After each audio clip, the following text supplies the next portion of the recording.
இப்போ நாம் என்ன செய்ய போகிறோம்னா தயிர் குழம்பு. ஒரு மசாலா போட்டு கொஞ்சம் தயிர் குழம்பு வைக்கலாம். எவ்வளோ நாளைக்கு தாளிச்சுட்டு சாப்பிட்டுக்கிறது, ஒரு வித்தியாசமாக செய்யலாம். ஆல்ரெடி செஞ்சுருப்பாங்க, இருந்தாலும் நம்ம கொஞ்சம் செய்யலாம், முயற்சி பண்ணி பார்ப்போம். ஒரு வானிலையில் ஒரு ஃபேனில் வந்து எண்ணெய், நல்லெண்ணெய், கடுகு போட்டாச்சு. அடுத்து கொஞ்சம் ஜீரகம் போட்டுக்கலாம். கடுகு நல்லா பொரியுது, கொஞ்சம் ஜீரகம், ரொம்ப புகையுது. அடுப்பு வந்து மீடியமாக வச்சுக்கலாம்.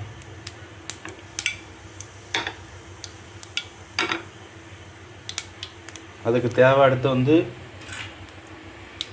சின்ன வெங்காயத்தை ஒழித்து கட் பண்ணி வச்சுக்கிது, அதையும் கொட்டிடலாம். வெங்காயம் நிறையா போட்டாச்சு. அடுத்து கருவேப்பிலை தலை போட்டுடலாம், தேவைக்கேற்ப கருவேப்பிலை தலை. அடுத்து என்ன போடுறோன்னா, அடுத்து பச்சை மிளகாய் போட போகிறோம். பச்சை மிளகா ஒரு காரம் நிறையா இருக்குது, நிறையா போட்டாச்சு.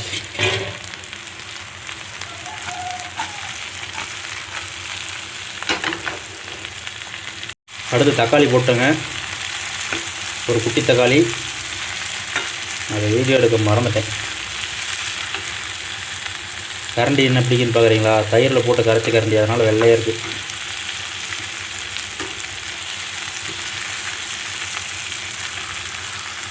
கொஞ்சமாக வரமிளகாய் தூள்,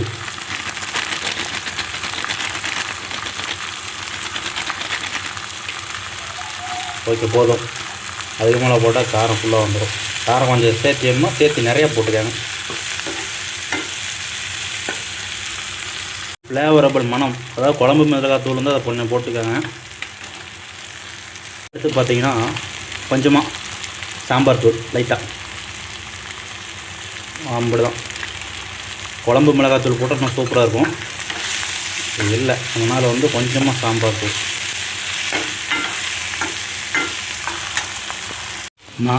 நம்ம ஆல்ரெடி தயிரில் உப்பு போட்டு கரைச்சி வச்சுட்டோம். தேவைக்கேற்ப நீங்கள் உப்பு பத்தலைன்னா பார்த்துட்டு போட்டு கரைச்சிக்காங்க. நான் இதில் கணக்கிறதால இதில் உப்பு போடல, ஏன்னா அதில் எக்ஸ்ட்ராவாகவே போட்டிருக்கு, அதனால் வந்து உப்பு போடல. ஓகே, இப்போ வந்து வணங்கிருச்சு. அடுத்து நம்ம எடுத்து அதில் கொட்ட போகிறோம். அப்படியே போட்டோம்னா சாஞ்சிரும், அதனால் இப்போ எடுத்து இப்படி போட்டுடலாம். நாங்கள் போட்டு அப்புறம் வீடியோவை பார்க்கலாம். மக்களே, தயிர் குழம்பு ரெடி. இது குழம்புன்னு சொல்ல முடியாது, ஒரு தாளிப்பு வித்தியாசமாக இருக்கும், நல்லாயிருக்கும். அந்த மாதிரி ட்ரை பண்ணி பாருங்கள்.